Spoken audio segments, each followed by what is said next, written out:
जी शरीफ मेरा नाम है जी। मरोड़ का 313 मरोड़ थाने चले गए SHO को मतलूब कबोह को। वो कहता अज देना पर्चा कल देना, पहले कहता 2 लाख रुपया दो। मैं आखा गरीब आदमी कितों देइए 2 लाख की बजाय उन्हें आखा जी 1,30,000 दे दो। मैं आखा 1,30,000 भी को नहीं छड़ को।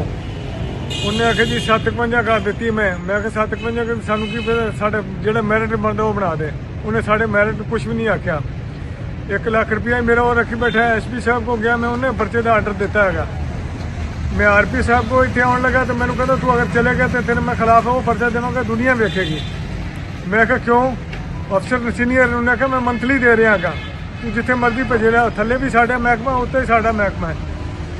मैं बड़े वजीर आला पंजाब के अगे अर्ज करदा खुदा दे वास्ते मेरी सुनी जाए। मैनू जान का खतरा है, मैं दिल का मरीज हैगा, मैनू कुछ भी कर सकते हैं। मैं खुदा वास्ते मैनू माफ किया जाए।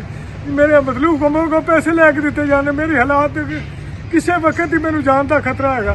मेरे बच्चों का भी पर्चा देने तैयार ने। मेरे तो खुद से कभी कहने नशे का पर्चा दे देवे, कभी कुछ कहते अगर कोई थाने अगले दिन गया काम करने वास्ते थक्के मार मार के कट दिते।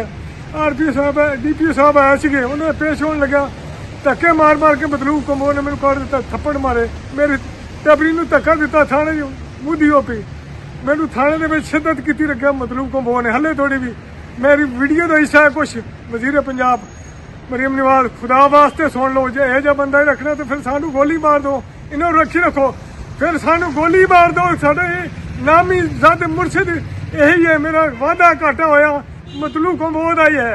इन्हें मैनू मरवाने, आज भी मराने कल भी ना। हुण कहता जी मैनू गौरमेंट इतला देती है, शरेआम फैर मार दो। मैनू तेन डकैती फैर मार देवांगे, तू की कर लेगा?